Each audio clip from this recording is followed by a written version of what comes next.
स्वामी जी, मेरी आवाज आ रही है?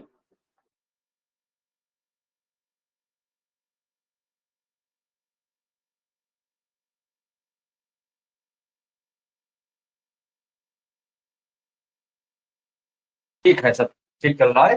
आने दीजिए लोगों को, फिर बात करते हैं।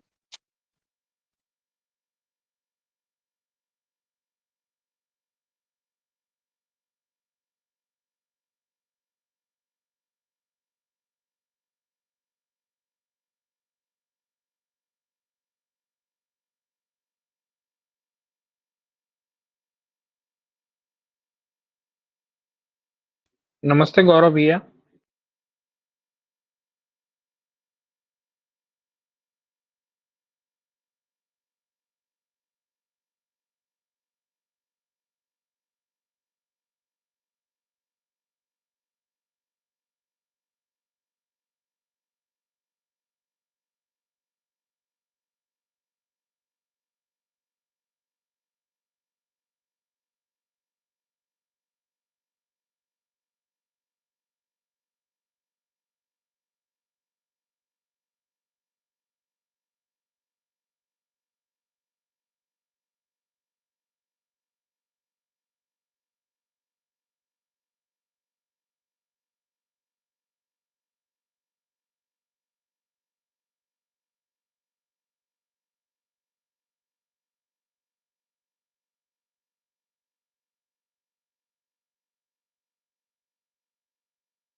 मेरी स्क्रीन दिख रही है?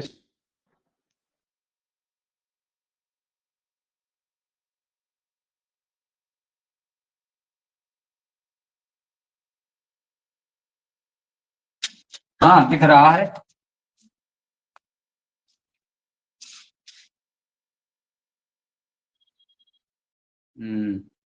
ठीक है, दिख तो रहा है। अभी हम 3 लोग हैं और समय भी है, थोड़ा सा देख लो। जी, आज इस मंत्र पे चर्चा होगी, इसलिए ये वाला मंत्र मैंने रख दिया है। जी।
ॐ खं ब्रह्म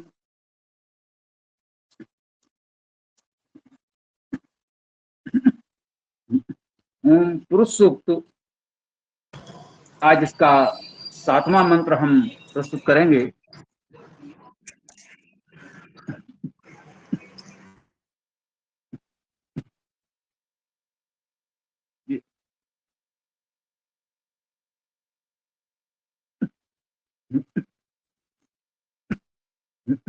ओम पुरुष सूक्त, ऋग्वेद मंडल 10, सूक्त 90, मंत्र 7। ओम तम यज्ञम बर्हिष प्रोक्षन पुरुषम जातम अग्रतः तेन देवा अयजंत साध्यार्षि आचये।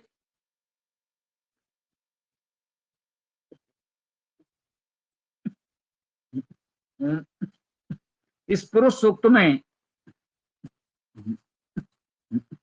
परमेश्वर को पुरुष नाम से कहा गया है। पुरुष का अर्थ है अग्रणी। संपूर्ण सृष्टि में अग्रणी वही है, सृष्टि से पहले वही है। इसलिए उस परमेश्वर को यहाँ पुरुष अर्थात अग्रणी कहा गया है। पुरुष सूक्त ये सृष्टि का सूक्त है, सृष्टि रचना का सूक्त है। सृष्टि रचना कैसे हो रही है, सृष्टि किस क्रम से कैसे बन रही है, ये इसमें बताया जा रहा है।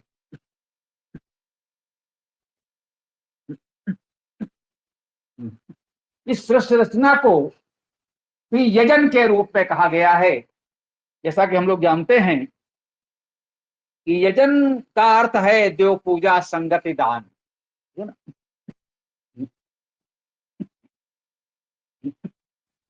देव पूजा का अर्थ तो सत्कार करना, साधन सुविधाएं प्रदान करना होता ही है। संगति है, ऊर्जा उत्पन्न हुई है, ऊर्जा के घनीभूत होने से द्रव्य बनने लगा है।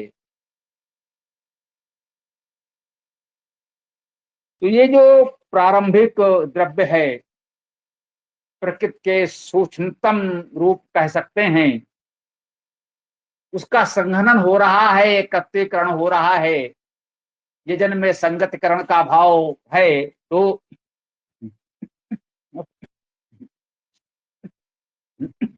ऊर्जा के एकत्रीकरण,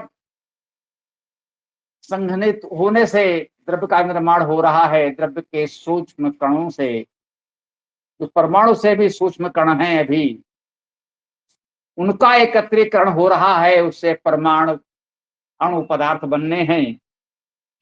इसे यजन कहा गया है। ये परमेश्वर का दिव्य दान है, अनुदान है सब इस सृष्टि के लिए। ये परमेश्वर का यजन है। तम यज्ञम बर्हिष प्रोक्षण, तम उस यज्ञम यजन को, बर्हिष अर्थात वृद्धि में, ब्रह धातु है, वृद्धि करना, बढ़ना, शब्द करना भी इसका एक अर्थ है। तो कहा गया वृद्धि में, शब्द में, श्रेष्ठता प्रधानता में, प्रयासों में, प्रयास करना भी इसका एक अर्थ है।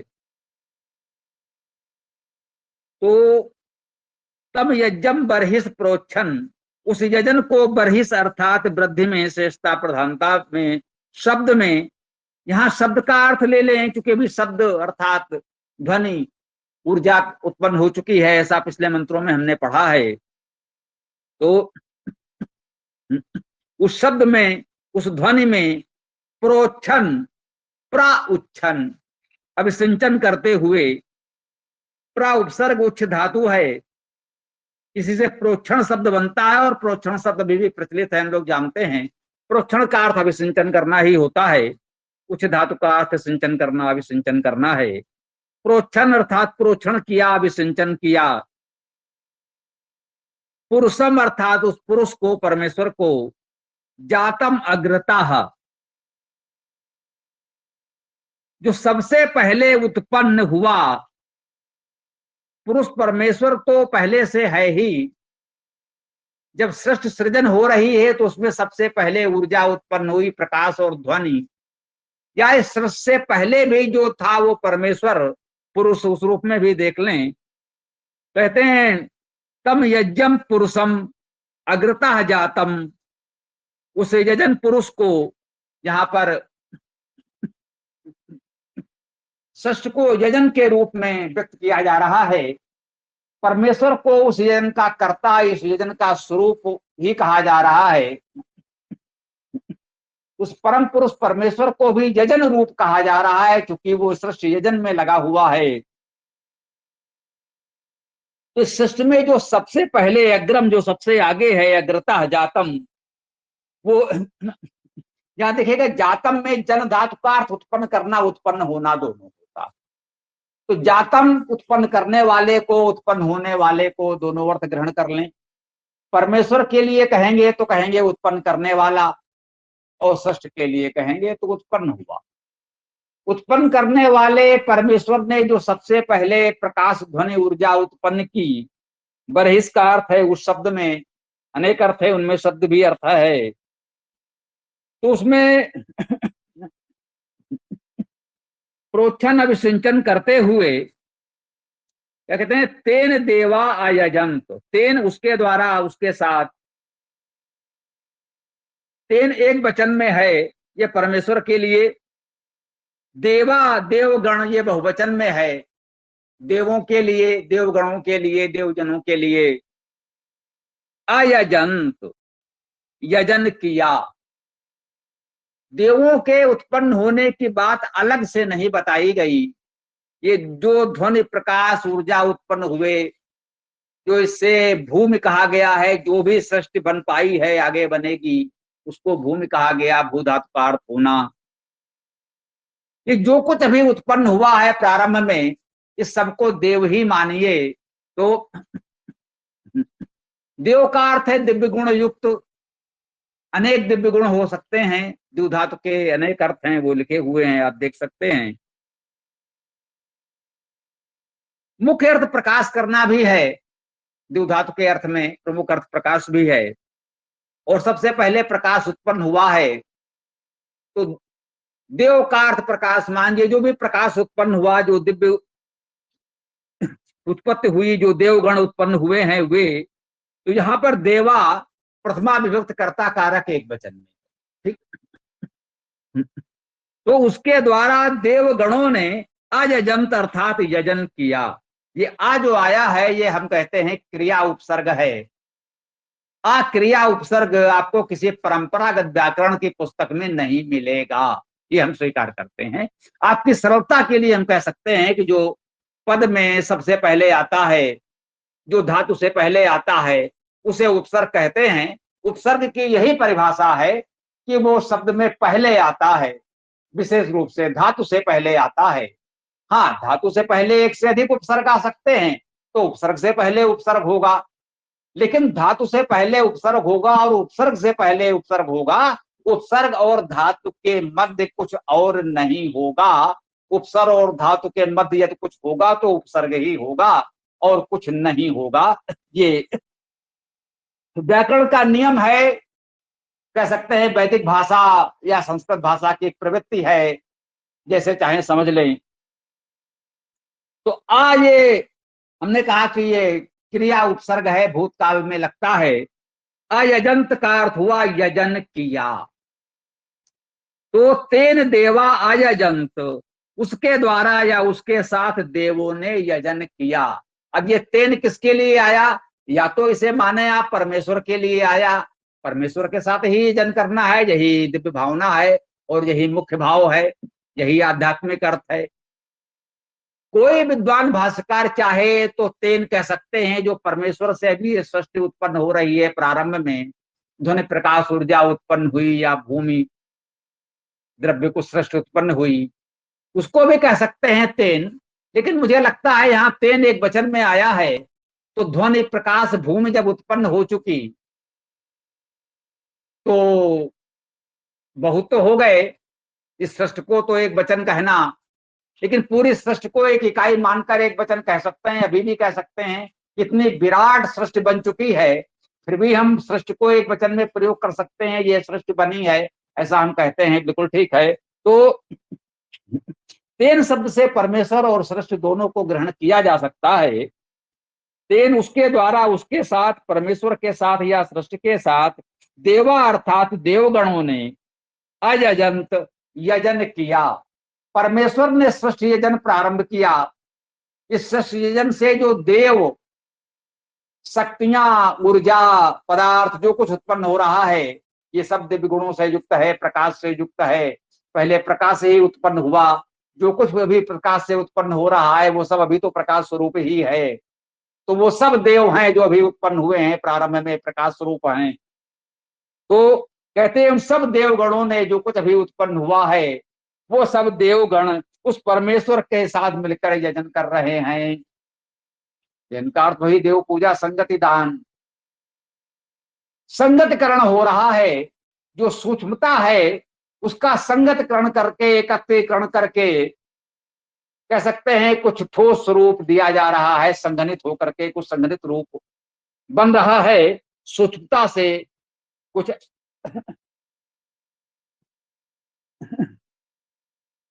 अल्प सूक्ष्मता की ओर कह सकते हैं, कुछ दृढ़ता की ओर, स्थूलता की ओर सृष्टि बढ़ रही है। और क्या कह रहे हैं? साध्या ऋषिया चाहिए। साध्या ये भी बहुवचन में है, साध्यगण। ऋषिया ये भी बहुवचन में है, ऋषिगण। क्या और ये का अर्थ है, ये जो हम कहते हैं जो, ठीक, ये भी बहुवचन में है, ठीक। कह रहे हैं और जो ये साध्य और ऋषिगण हैं वे भी, तो उसके द्वारा देवों ने यजन किया। तो अकेले देवों ने यजन नहीं किया, कह रहे हैं साध्य और ऋषि जो हैं उन्होंने भी यजन किया। तो कहले प्रक्रिया को थोड़ा सा गति देते हुए शीघ्रता से बता दिया गया कि जो परमेश्वर ने यजन आरंभ किया, सृष्टि रचना का यजन आरंभ किया, उसमें अब तक कुछ देवगण उत्पन्न हो चुके हैं। देवगण इस सृष्टि यजन में सम्मिलित हो रहे हैं, भागीदारी कर रहे हैं। तो उनका जो भी साध्य है, जो उन्होंने साधना की, जो साध्य निश्चित किया, जो उन्होंने साध्य निश्चित किए कि भाई ये साध्य साधन हमें बनाने हैं, रचने हैं, लक्ष्य निर्धारित किए। ऋषिया जो ऋषिगण हैं, यहां पर ऋषि से मुझे लगता है, देखिए मेरा भाव विचार है, आप सहमत या असहमत हो सकते हैं, अभी पृथ्वी जीवन आरंभ नहीं हुआ है। तो यहां ऋषिया से, ऋषिगणों से आशय आप मनुष्य रूप में, जिनको हम ऋषि जानते हैं कि जो वेदों के विद्वान हैं, मंत्र दृष्टा हैं, इन मनुष्य रूपी ऋषियों की बात अभी तो नहीं हो रही, मुझे ऐसा लगता है। आप सहमत या सहमत हो विचार कीजिएगा, क्योंकि अभी तो जीवन की उत्पत्ति हुई नहीं, क्योंकि पुरुष सूक्त सस सूक्त है, क्रमशः बताएंगे आगे जीवन की उत्पत्ति होगी इसमें। तो ये जो ऋषिगण हैं इसे प्राकृतिक शक्तियां ही समझें।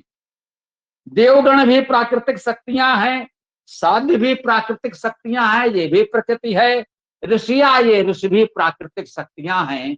यूं कहें कि अभी जो सृष्टि उत्पन्न हो रही है उसी में देव हैं, साध्य हैं, ऋषि हैं। अब उनमें से किसको देव कहा गया? जैसा कि हम कह सकते हैं कि देव में प्रकाश का अभाव मुख्य है, तो जो प्रकाश उत्पन्न हुआ, जो प्रकाशमान सृष्टि हो रही है, उसको आप देव में मान लें। साध्य जो लक्ष्य है, जो साध्य है, जो उस ऊर्जा के घनीभूत होने से सूक्ष्म द्रव्य का निर्माण हो रहा है, उसे आप साध्य की श्रेणी में मान लें। और ऋष धातु का अर्थ भी गति करने से ही होता है, तो गतिशीलता उत्पन्न हो रही है, ऊर्जा भी गतिशील है। प्रारंभ में जो पदार्थ ये बन रहे हैं उसी ऊर्जा के घनीभूत होने से बन रहे हैं। तो ये पदार्थ प्रकृति के सूक्ष्मतम कण स्वाभाविक है, गतिशील तो है ही। तो ऋषिया कहा जा रहा है जो ये गतिशील द्रव्य अभी प्रारंभ में सूक्ष्म द्रव्य उत्पन्न हो रहा है, ये साध्य और ऋषि हैं। तो तम अर्थात उस अग्रता अग्रणी जातम उत्पन्न करता, यज्ञम यजन पूज्य पुरुषम पुरुष परिपूर्ण परमेश्वर को। देखिए, पुरुषम का अर्थ पुरुष परिपूर्ण लिखा है, परमेश्वर कोष्टक में लिखा है, क्योंकि पुरुष का अर्थ परमेश्वर नहीं होता। परमेश्वर हमने स्पष्ट करने के लिए कहा है तो उसको कोष्टक में लिखा है। बरहिस अर्थात वृद्धि में, शब्द में, श्रेष्ठता प्रधानता में, प्रयासों में, ये बृह धातु के अर्थ हैं, इसलिए वो सभी अर्थ यहाँ ग्रहण किए गए। प्रोक्षण अर्थात प्रोक्षण, अभिसिंचन किया, ये सर्वनाम है, इसका अर्थ है जो। देवा देवगण प्रकाशमान, क्या और साध्या साधगण, क्या और ऋषिया ऋषिगण, तेन उसके द्वारा, या उसके साथ, हमने कहा था ये तृतीया विभक्त एक वचन है, तो उसके द्वारा या उसके साथ इसका अर्थ हो सकता है। अयजंत अर्थात यजन करते हैं, अर्थात पूजन दान संगत करते हैं। इसके भावार्थ में कहा गया है उस अग्रणी उत्पन्न करता यजन पुरुष अर्थात परिपूर्ण परमेश्वर को वृद्धि शब्द शेषता प्रधानता में तथा प्रयासों में प्रोक्षण अभिसिंचन किया। देवगण साध्यगण और ऋषिगण उस परमेश्वर के साथ यजन अर्थात पूजन दान संगति करते हैं। इसके आगे विशेष शीर्षक व्याख्या में कहा गया है, इस पुरुष सूक्त में सृष्टि की प्रक्रिया तथा सृष्टिक्रम बताया जा रहा है। सर्वव्यापी परम चेतन पुरुष परमेश्वर से सबसे पहले विशेष ज्योति प्रकाश तथा विराट अर्थात विशेष ध्वनि शब्द उत्पन्न हुआ। प्रकाश तथा ध्वनि या शब्द ऊर्जा के रूप हैं। अति सूक्ष्म परम चेतन सत्ता पुरुष परमेश्वर से सृष्टि का सूक्ष्म रूप ऊर्जा उत्पन्न हुई। ऊर्जा के विविध रूप देव साध ऋषि कहे गए हैं। उसके पश्चात उस ऊर्जा के घनीभूत होने से भूमि अर्थात विविध रूपमयी सृष्टि हुई, फिर उसे पूर्ण किया गया। आदि दैविक आदि लौकिक या सामाजिक भावार्थ में कह सकते हैं कि वेद विश्व के प्राचीनतम ग्रंथ हैं। सबसे पहले ज्ञान वेद से ही मिला, उससे ही देवगण अर्थात दिव्य गुणों तथा विद्या से युक्त शेष जन साध्य जन तथा ऋषिगण यजन अर्थात पूजन दान संगठन के सामाजिक कार्य करते हैं। बरहिस पद ब्रह धातु से बना है, इसका अर्थ वृद्धि करना, शब्द करना होता है। अतः बरहिस का अर्थ है वृद्धि में, शब्द में। बरहिस में बरह धातु मानने पर उसका अर्थ श्रेष्ठता प्रधानता में तथा प्रयास में होता है। बर धातु का अर्थ श्रेष्ठ होना, प्रधान होना, प्रयास करना होता है। अतः इसका भाव श्रेष्ठ प्रयासों में मानना भी उपयुक्त है। तो इस प्रकार से इस मंत्र का अर्थ यहाँ पर पूर्ण होता है। तो हम अपनी बात को यहाँ विराम दे सकते हैं। आगे आप लोगों का जो भी प्रश्न आदि हो प्रस्तुत कर सकते हैं। ओम खम ब्रह्म।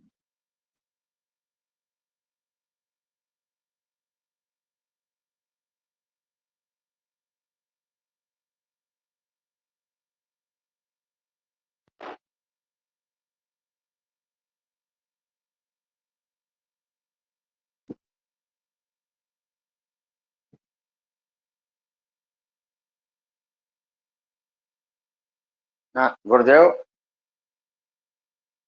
गुरुदेव आवाज पहुंच रही है? जी जी जी बोलिए। पहुंच रही। ये गुरुदेव, इसमें तो सबसे पहले परमात्मा ने प्रकाश को ही उत्पन्न किया है, और उसके बाद अब यहाँ पर जो है, अब वही आप अन्यथा न लीजिएगा, दोहराने वाली बात नहीं होगी कि प्रकृति के कण और जीव ये कहाँ पर थे, इसमें तो कहीं कुछ जिक्र है ही नहीं है।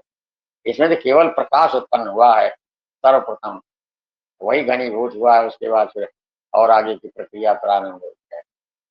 धन्यवाद गुरुदेव। जी तो इसके पहले वो ध्वनि प्रकाश और भूमि की बात आ गई थी, तो वही कह रहे हैं कि ऊर्जा प्रकाश के घनीभूत होने से धीरे धीरे अब वो थोड़ा सा आकार ले रहा है। इतनी सी बात इसमें भी कही गई है। देवगण साध्यगण ऋषिगण की इसमें बात आई है, तो वही थोड़ा गहनता से विचार करने पर लगा कि इसे मानव रूप वाले ऋषिदेव साध्य की बात तो नहीं कर सकते। अभी तो प्रकृति ही उत्पन्न हो रही है और प्रकृति सूक्ष्म रूप में है, धीरे धीरे संघनित हो रही है। आगे जब मानव सृष्टि होगी तब ऋषि आदि का आशय उस रूप में ग्रहण किया जा सकेगा। ओम। गुरुदेव, ये मनुष्य जीव की उत्पत्ति 60 करोड़ वर्ष पूर्व की कह रहे हैं यहाँ। एटलस में देख रहा हूँ 60 करोड़ वर्ष पूर्व की। मनुष्य की उत्पत्ति 7 करोड़ वर्ष पूर्व की बता रहे हैं। ये हम इसमें एटलस की बात बता रहे हैं। अब इसमें काल तो लिखा नहीं हुआ है जो वेद मंत्र है। तो अब ये जीव की उत्पत्ति इसके बहुत 6 अरब वर्ष पूर्व प्रकाश उत्पन्न हुआ, और उसके बाद 60 करोड़ वर्ष पूर्व जीव की उत्पत्ति हुई है। तो बीच का बहुत लंबा गैप हो गया है। अब जीव उस समय कहाँ था, प्रकृति के कण उस समय कहाँ थे, ये बात समझ में नहीं आ रही गुरुदेव। धन्यवाद।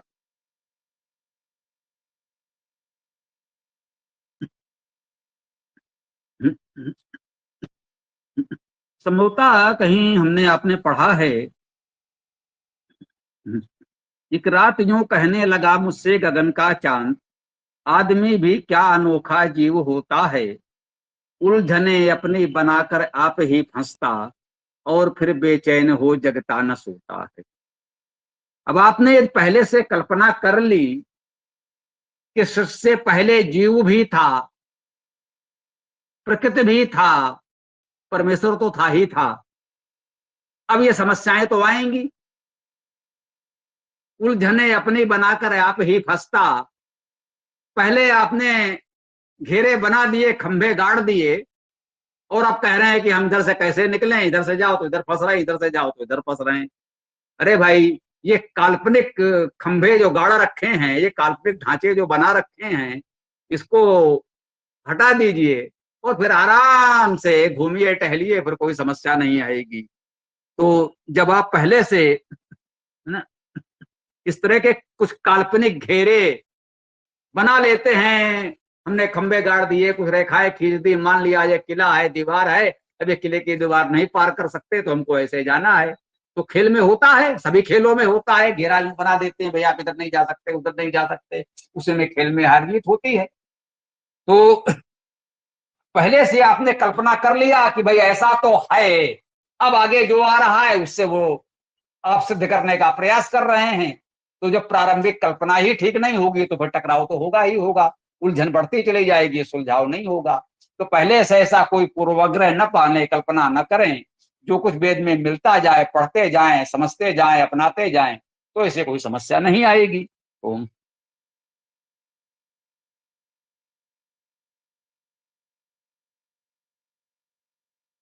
गुरुदेव, प्रकाश घनीभूत होने से पहले 6 अरब वर्ष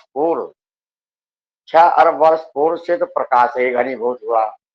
उसके बाद 5 अरब 40 करोड़ वर्ष जीव के इतना लंबा गैप होने के बाद, तो ये अगर विद्यमान थे तो इतने समय तक कहाँ सोते रहे, इतने समय तक कहाँ रहे हैं। धन्यवाद गुरुदेव। जी, ये जो भी आपने बोला 6 अरब वर्ष या जितना भी, इसका उल्लेख तो कुछ नहीं मिल रहा है वेद में हमको, ठीक है ना। वेद में ऐसी कोई कालगणना नहीं है, केवल क्रम बताया जा रहा है, एक बात। दूसरी बात, ये 6 अरब वर्ष इस सृष्टि रचना में कुछ भी नहीं है। इस सृष्टि रचना की दृष्टि से आप देखेंगे तो 6 अरब वर्ष तो उसके लिए एक पल भी नहीं है। आप देखिए सूर्य की आयु कितनी है, आकाश गंगा कब से कितनी बनी है, एक सूर्य से दूसरे सूर्य की दूरी कितनी है, पृथ्वी से चंद्रमा तक प्रकाश पहुंचने में या चंद्रमा से पृथ्वी तक प्रकाश आने में 1.25 सेकंड लगेंगे। सूर्य से पृथ्वी तक प्रकाश आने में लगभग 8 मिनट लगते हैं। इस गति से प्रकाश एक दिन चलेगा तो उसे एक प्रकाश दिवस कहेंगे। इस गति से प्रकाश जब 1 वर्ष चलता रहेगा तो कितनी दूरी हो गई, सूर्य से पृथ्वी तक आने में 8 मिनट, और जब वो 1 वर्ष चलेगा तो कितनी दूरी हुई, उसे एक प्रकाश वर्ष कहते हैं। और जो ये तारे हमको दिखते हैं, जिन्हें हम 12 राशि 27 नक्षत्र आदि में समेट रहे हैं, जो सप्तऋषि मंडल ध्रुव तारा दिखता है, पृथ्वी से इनकी दूरी, सूर्य से इनकी दूरी तो छोड़ दीजिए, जो ये तारे हमको सप्तऋषि मंडल में सब अगल बगल इतने चिपके हुए दिखते हैं, इनके बीच की दूरियां ही सैकड़ों प्रकाश वर्ष हैं। तो सृष्टि रचना के समय को कुछ करोड़ कुछ अरब वर्षों में गणना करना, मुझे लगता है इस विराट और अनंत सृष्टि का अपमान करना है। हम ये प्रयास कर सकते हैं कि इस पृथ्वी की आयु निकाल लें, ये पृथ्वी सूर्य से कब अलग हुई, अधिक से अधिक प्रयास करेंगे भैया ये सूर्य कब बना, सूर्य की आयु निकाल लीजिए, और चाहे तो सूर्य संवत लिखने लगिए कि भैया सूर्य को बने हुए इतना समय हो गया। पृथ्वी की आयु निकाल लीजिए और ये लिख सकते हैं पृथ्वी संवत, ये हमारी पृथ्वी सूर्य से कब अलग हुई। या पृथ्वी पर जब जल उत्पन्न हुआ तो उसे आप जल संवत कह लीजिए, किस पृथ्वी पर जल कब उत्पन्न हुआ। इसी प्रकार से पृथ्वी पर जीवन कब उत्पन्न हुआ, पृथ्वी पर मनुष्य कब उत्पन्न हुआ। ये गणनाएं तो आपको कुछ करोड़ कुछ अरब वर्ष में हो सकती हैं, लेकिन यदि आप कहें कि सृष्टि की आयु कुछ करोड़ कुछ अरब वर्ष है, तो इसे तो यही कहा जा सकता है कि बचपन में जितना हम देख समझ सकते थे भैया हमारे लिए वही बहुत दूर था, अब बड़े हो गए हैं तो वो दूरी कुछ नहीं लगती है। तो इसको इसी रूप में समझना चाहिए कि सृष्टि का समय और सृष्टि का विस्तार लगभग अनंत है। अनंत परमेश्वर है उतना तो नहीं है, अनंत सृष्टि परमेश्वर के अनंत विस्तार का तो छोटा भाग है, लेकिन हमारी आपकी समझ की सीमा में तो हम इस सृष्टि को लगभग अनंत कह सकते हैं। उसको थोड़ी सी दूरी या थोड़े से समय में, जी हाँ ये कुछ करोड़ कुछ अरब वर्ष, वो थोड़ा सा समय ही कहा जाएगा सृष्टि की दृष्टि से, इसमें बांधना मुझे उचित नहीं लगता। ओम।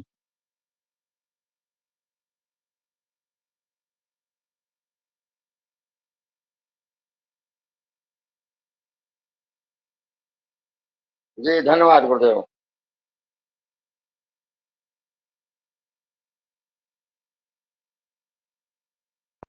स्वामी जी, ये जो सृष्टि है, क्या इसका विनाश भी होना आप मानते हैं? अगर मानते हैं तो कितने अरब वर्ष, या ऐसा जो आर्य समाज में बोलते हैं ना कि उत्पत्ति, पालन और विनाश ये तीनों होते रहते हैं और ये अनंत काल से हो रहे हैं, तो इस विषय में मैं आपका मत जानना चाहता हूँ स्वामी जी।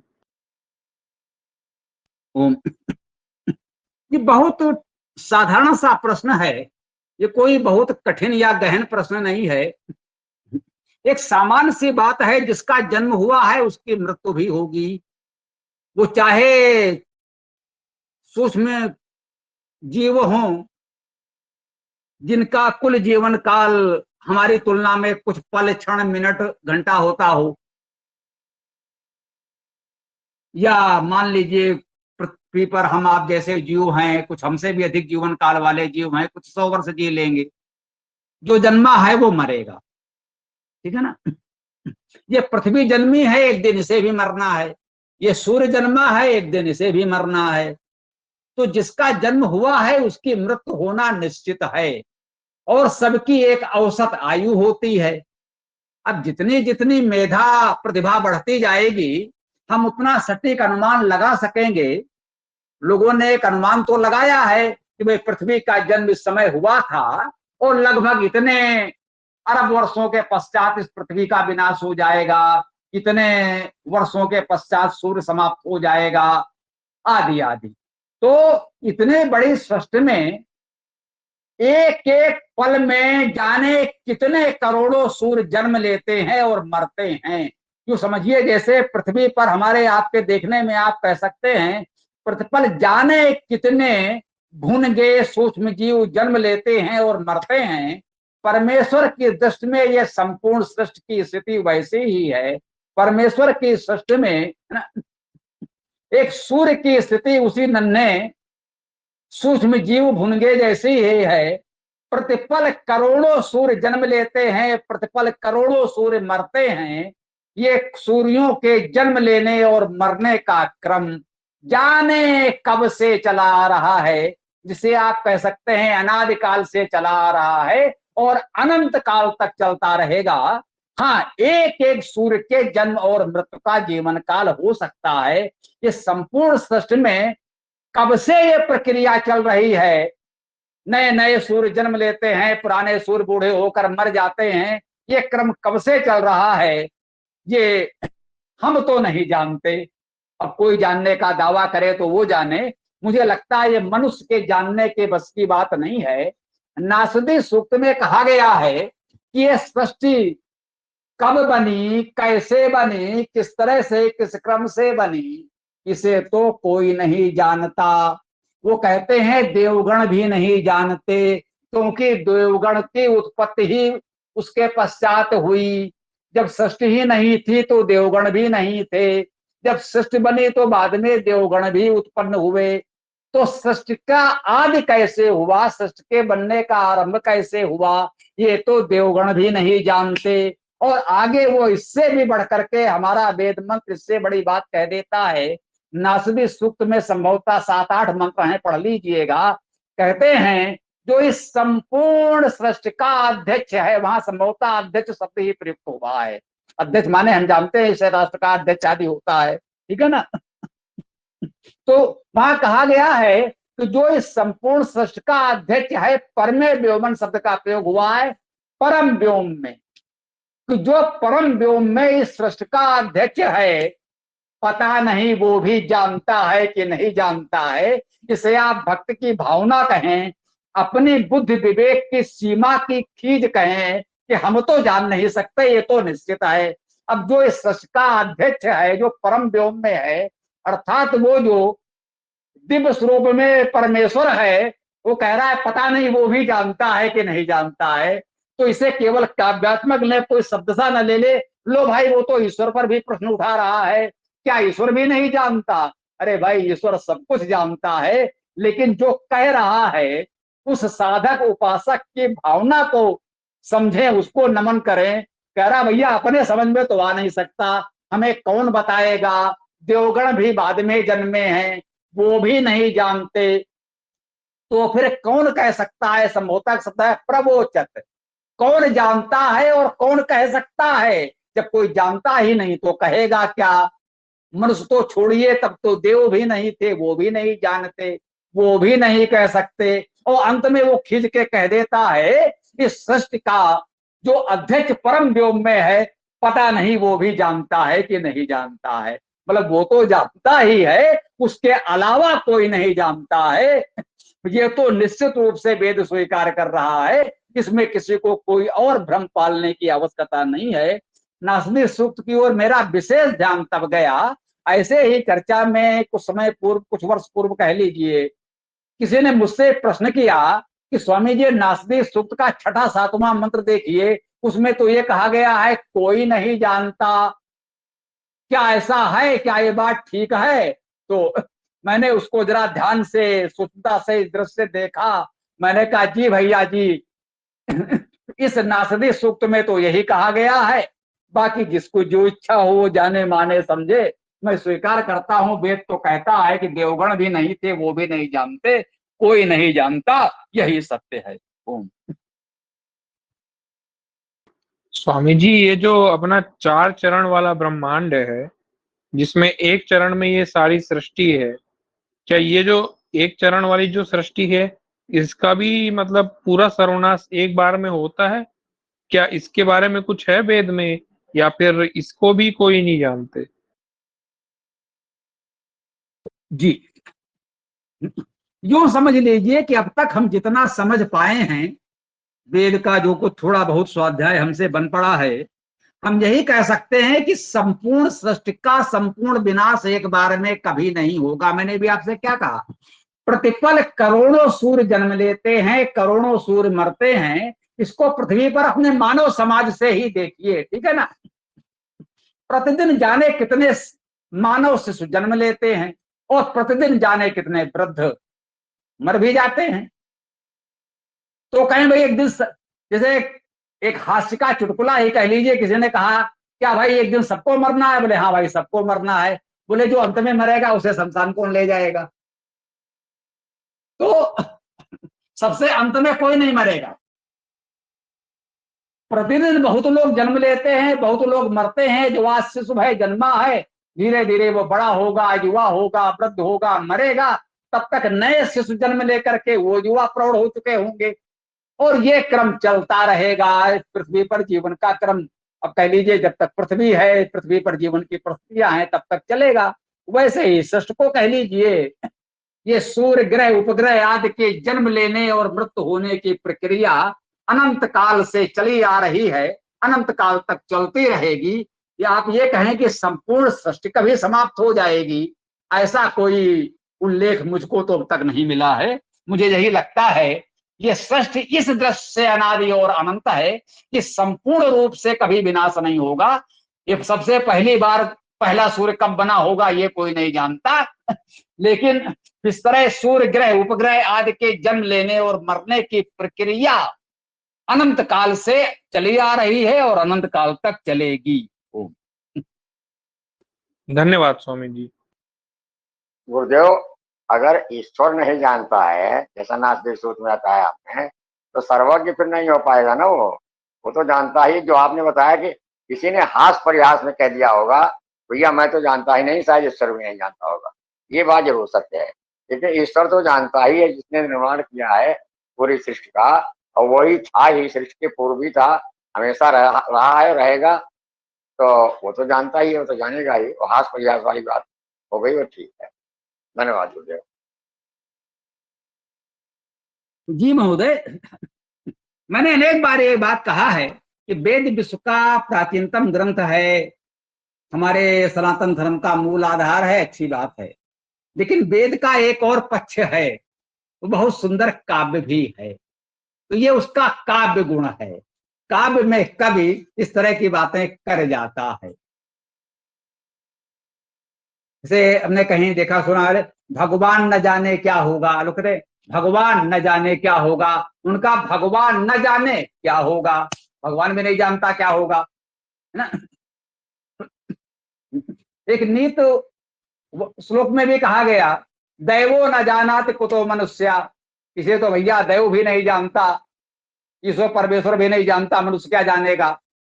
तो ये कह देते हैं एक बोलचाल की भाषा में, श्लोक में, कि भैया ये कब क्या कर बैठे इसे तो पता नहीं, ईश्वर भी नहीं जानता, हम लोग क्या समझेंगे। तो उसका अर्थ यही होता है कि इसको समझना कठिन है।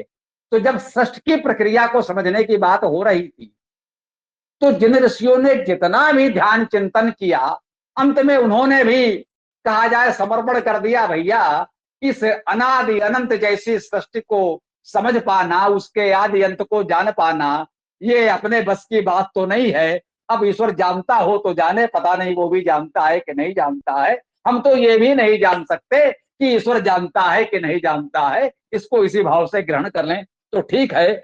अब कोई शब्द सा लेकर दार्शनिक प्रश्न करने लगे तब तो फिर ईश्वर सर्वज्ञ नहीं हुआ। अरे भाई नहीं हुआ तो नहीं हुआ, मनुष्य कब क्या कर देगा ये भी ईश्वर नहीं जानता, तभी तो कर्म की स्वतंत्रता है। यदि ईश्वर को पता हो कि ये व्यक्ति समय चोरी करेगा, ये आतंकवादी यहाँ इसको मारेगा, तो फिर तो ईश्वर पर ये भी दोष आ जाएगा, भैया आप जानते थे तो रोका क्यों नहीं। तो क्या ईश्वर सर्वसमर्थ नहीं है भाई, है ना। अब ईश्वर सर्वज्ञ है, सब कुछ जानने वाला है, तो जब उसे पता है ये अपराध होने वाला है तो वो सर्वसमर्थ है, उसे रोकना भी चाहिए। उसने नहीं रोका तो फिर तो अपराध में भागीदार हो गया। तो कहीं ना कहीं हमें कुछ इस प्रकार के सीमाएं स्वीकार करनी होती हैं। ईश्वर सर्वसमर्थ है इसका अर्थ नहीं है कि वो अपने आप को समाप्त कर लेगा। ईश्वर सर्वसमर्थ है इसका ये अर्थ नहीं है कि वो अपने जैसे दो चार ईश्वर बना देगा। ईश्वर एक है, वो एक ही रहेगा। वो कितना भी सर्वशक्तिमान हो लेकिन अपने जैसा दूसरा तीसरा ईश्वर नहीं बना सकता। तो कुछ सीमाएं भी स्वीकार करनी पड़ती हैं। सर्वशक्तिमान, सर्वसमर्थ, जानकार होने के भाव में भी ये कुछ सीमाएं तो आ ही जाती हैं, क्योंकि फिर उसके अनेक गुण एक दूसरे से टकराने न लगे तो वो संतुलन भी बनाना पड़ता है।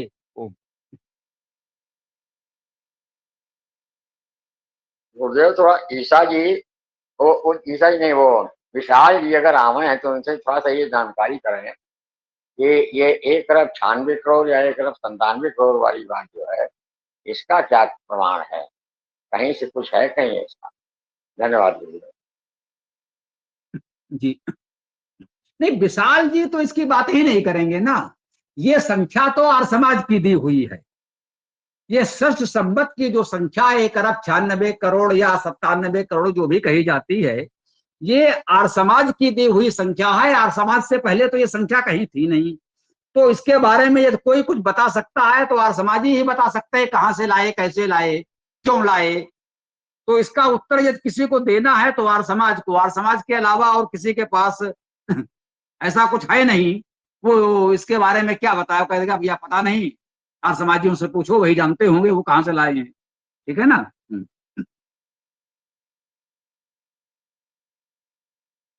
इस विषय में मैंने एक बार विचार किया था कि क्या ये पृथ्वी की आयु तो नहीं है।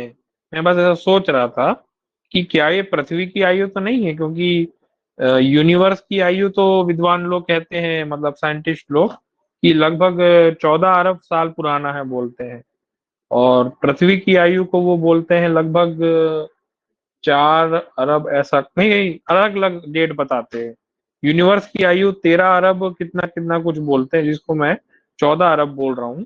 पहले कहीं पढ़ा था मैंने, मैं अभी पता नहीं कितना बोल रहा हूँ। तो पृथ्वी की आयु शायद मान सकते हैं 2 अरब, यूनिवर्स की तो नहीं मान पाएंगे।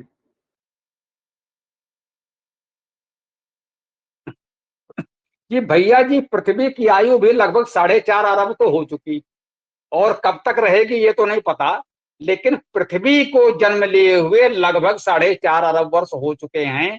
ये आप कहीं भी खोज सकते हैं। ये कोई बड़ी भारी दुर्लभ या गोपनीय जानकारी नहीं है, और ये ऐसी भी जानकारी नहीं है जिस पर आर्य समाज वाले कुछ कहें, पुराण वाले कुछ कहें, ईसाई कुछ कहें, मुसलमान कुछ कहें।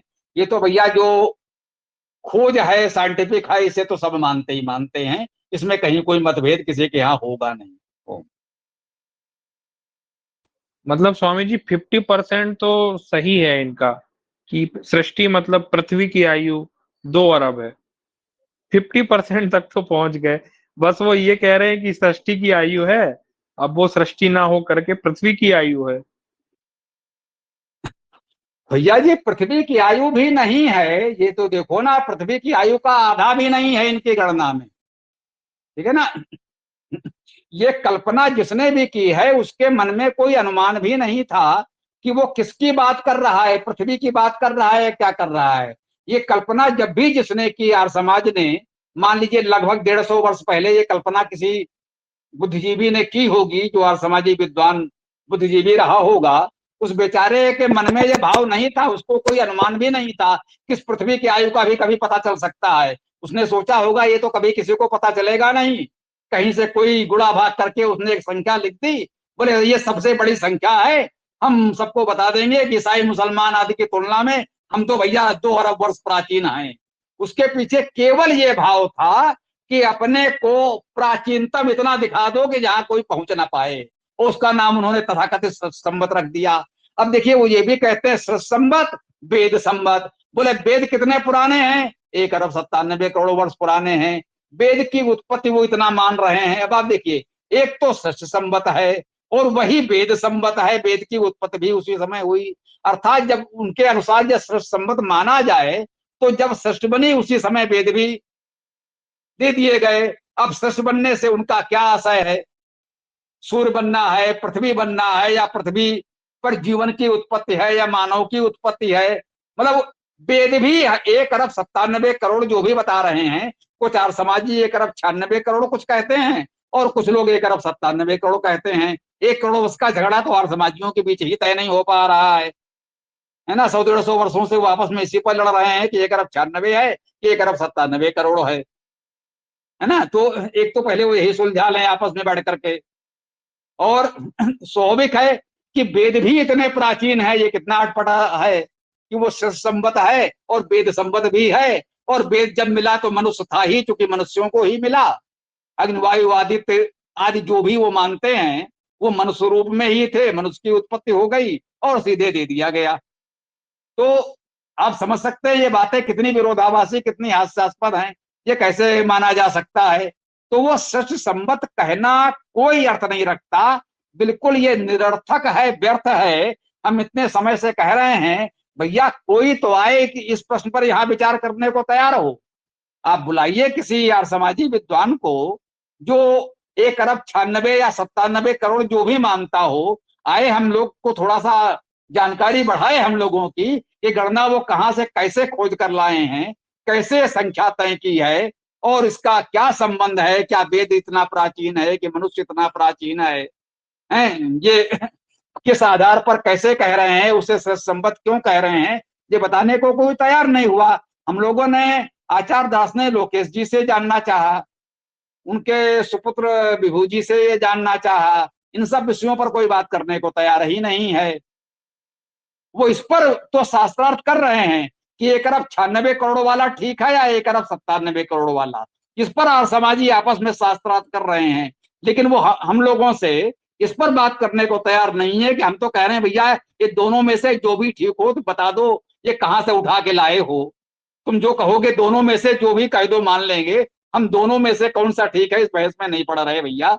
वो 96 हो या 97 हो, जो भी हो, लेकिन ये संख्या कहां से कैसे ले आए हो कुछ तो बताओ। लेकिन ये बताने के लिए कोई यार समाजी तैयार नहीं है। तो अब इसके लिए क्या कहा जा सकता है? तो इसको तो मान लीजिए भैया ये उनका है, वो जाने, किसी और को इसके पचड़े में फंसने की आवश्यकता नहीं है। धन्यवाद गुरुदेव। गुरुदेव ऐसा है कि जो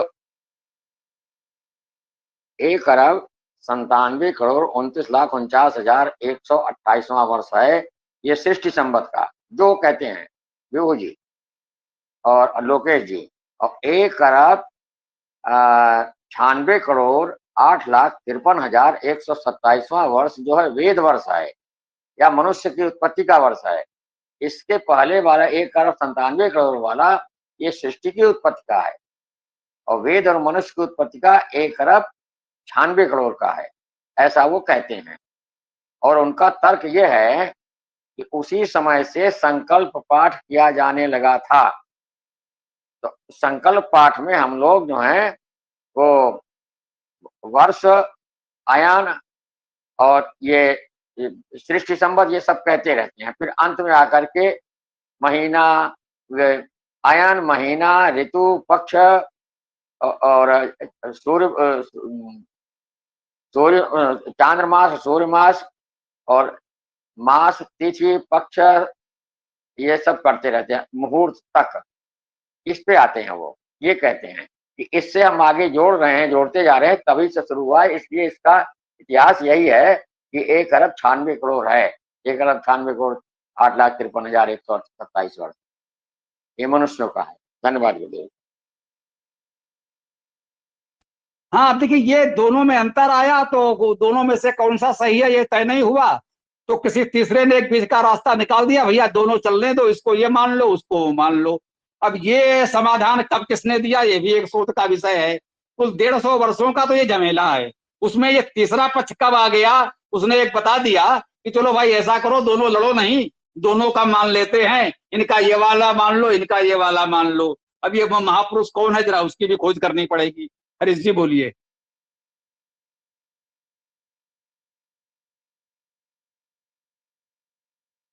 जो चर्चा हो रही है ईशा पुत्र जी के संबंध में, तो उनका प्रश्न ये कि पृथ्वी की आयु करीब 10 वर्ष कार्बन डेटिंग से निकाली गई है, और अब तक का बीता समय जो आपने बताया करीब 4.5 अरब वर्ष, बिल्कुल ठीक है। 4 अरब 55 करोड़ वर्ष हुआ, इस तरह से 455 करोड़ वर्ष बोला जाता है। 4 अरब 55 वर्ष, 55 लाख करोड़ वर्ष, इस तरह से ये इसका अर्थ है। और जो दूसरी बात आई ईश्वर के बारे में, तो ईश्वर कैसे बताएगा, ईश्वर तो अस्तित्वमान है लेकिन दिखता नहीं है, तो सब पूछेगा कौन है, बताएगा, और उसकी भाषा भी नहीं समझ सकते। ये सारी बातें अपने आप में निरुत्तर है।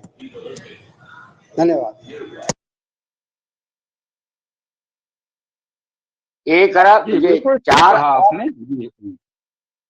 4 अरब जो है, ये भूपरपटी का निर्माण, ये है 4.5 अरब वर्ष जो बता रहे हैं, 4 अरब 55 करोड़ वर्ष। और 3 अरब वर्ष पूर्व जो है जल भंडारों तथा मौलिक जैव अणुओं की उत्पत्ति हुई है, 3 अरब वर्ष पूर्व। ये मैं एटलस लेके बैठा हूँ, एटलस से बता रहा हूँ, आगे मुझको कोई जानकारी नहीं है। धन्यवाद। हाँ, तो जो आपने बताया ना उसी से तो अर्थ निकल के आया कि पृथ्वी की आयु करीब जो है 4.5 अरब वर्ष हुई, उसमें से 3 अरब वर्ष करीब इस सबको निकाल दिया, आउटर क्रस्ट को ठंडा होने में लगा टाइम, और उसके बाद फिर जीवन की उत्पत्ति शुरू होती है। इस तरह से चल रहा है। तो लगभग जो वो लोग बताते हैं कि लगभग 2 अरब का समय 1 अरब और इतने करोड़ 97 करोड़ हजार वर्ष जो आ रहे हैं, वो उस तरह से आते हैं।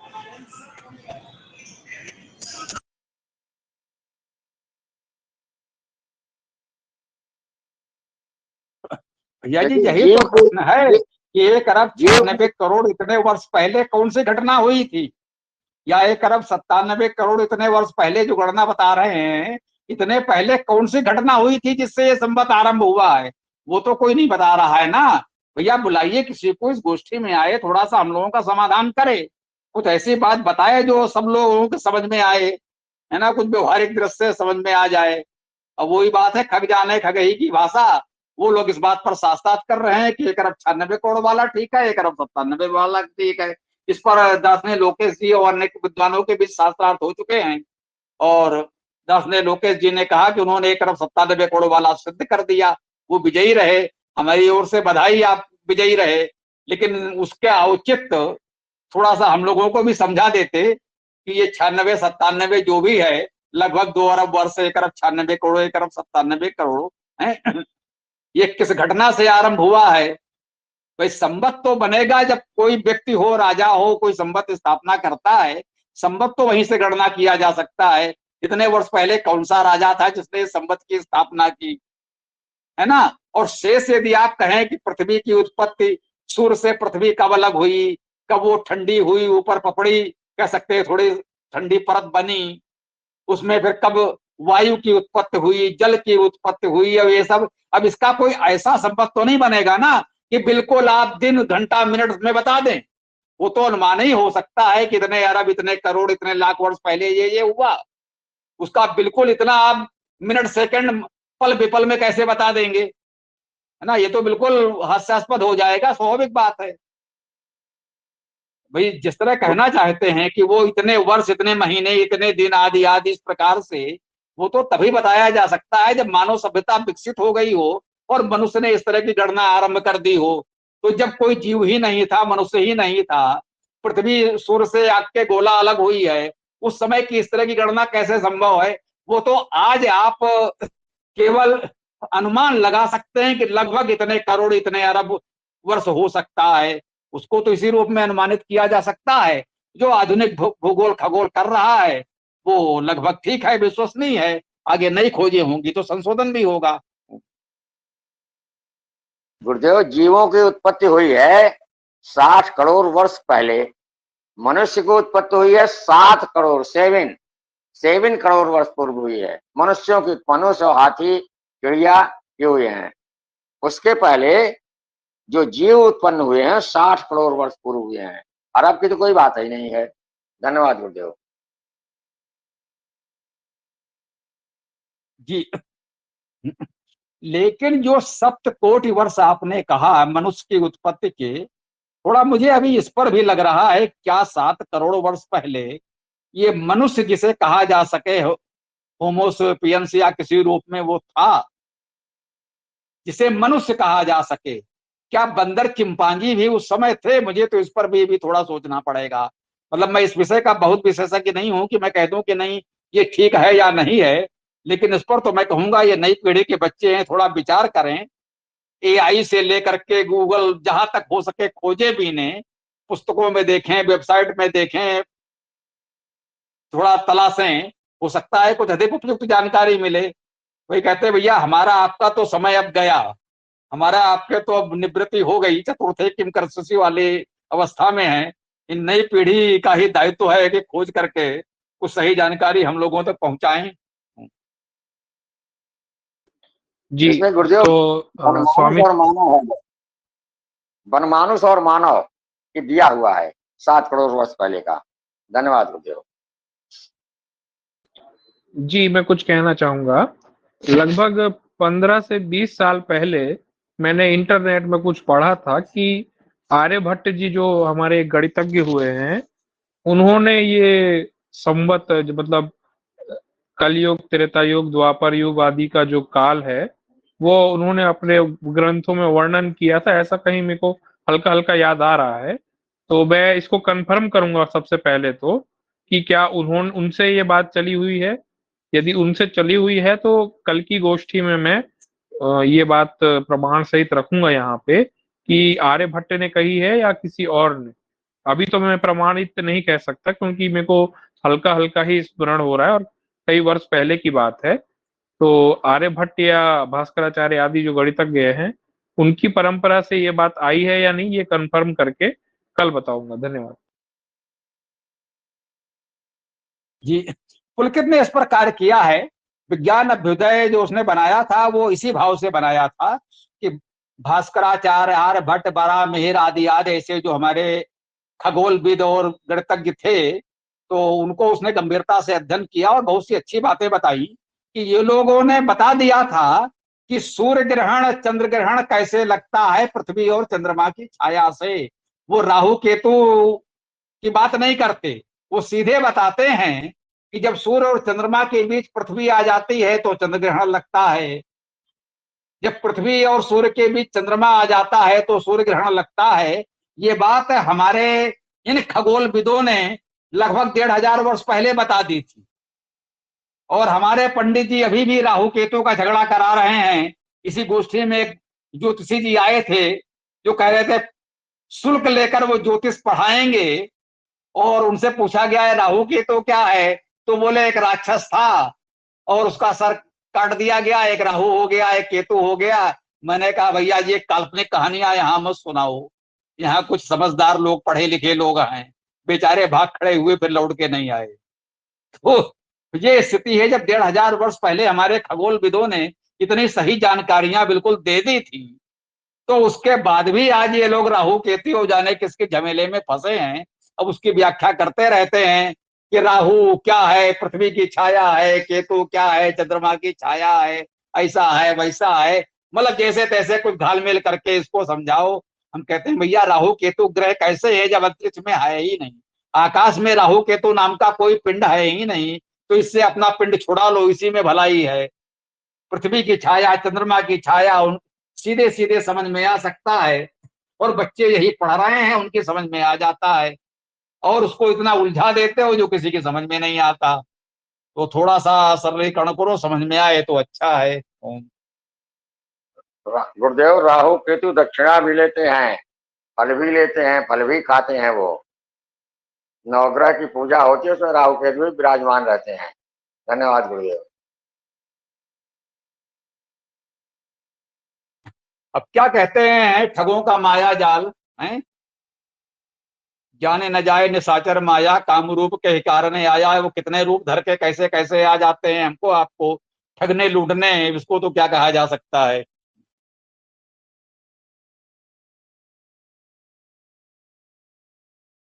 जी धन्यवाद गुरुदेव, आज समय भी हो गया है, थोड़ा सा उसका भी ध्यान दें, कल चर्चा होगी मेरे विचार से।